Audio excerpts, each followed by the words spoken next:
Saat ini kita berada di penghujung bulan Zulhijjah, bulan ke-12 dari tahun Hijriah.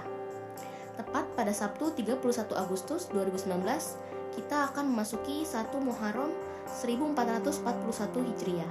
Sebelumnya, pasti sudah mendengar tentang tahun Hijriah, bukan? Tetapi, apakah kita sudah mengetahui tentang sejarah dari pembuatan tahun Hijriah? Dimulai daripada masa Khalifah Umar bin Khattab radhiyallahu anhu, pada bulan Rabiul Awal, pada tahun 16 Hijriah, Umar memulai penanggalan secara resmi.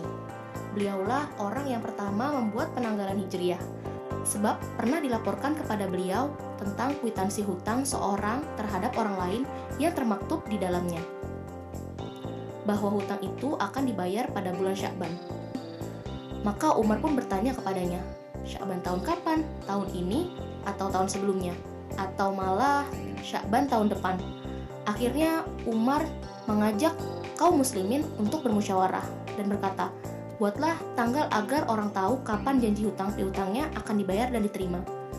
Disebutkan bahwa sebagian orang mengusulkan kepadanya agar mengikuti penanggalan yang dibuat oleh orang-orang Persia yang dimulai dengan kematian raja mereka. Jika raja mereka binasa, maka mereka akan membuat tanggal baru seiring dengan pergantian raja baru.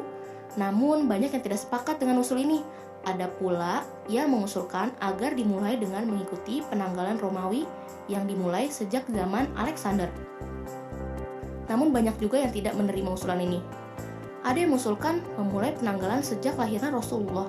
Pendapat lain dimulai sejak Rasulullah diutus.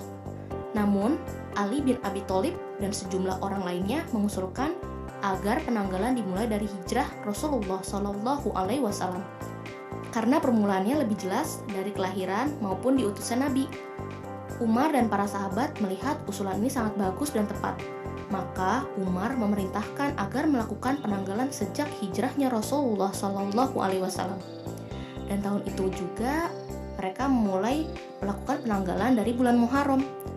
Dalam riwayat Imam Malik disebutkan sebagaimana yang dihikayatkan oleh As-Suhaili dan lainnya dari beliau bahwa awal tahun tersebut dimulai dari bulan Rabiul Awal. Karena pada bulan itulah Nabi tiba di Madinah. Tetapi mayoritas ulama mengatakan bahwa awal tahun adalah Muharram, karena itulah yang lebih tepat dan agar bulan-bulan lainnya tidak menjadi tumpang tindih. Dan juga karena bulan Muharram adalah awal tahun Hilaliyah Al-Arabiyah. Jadi itulah sejarah singkat tentang awal mula ditetapkannya tahun Hijriah. Wallahu a'lam bishawab.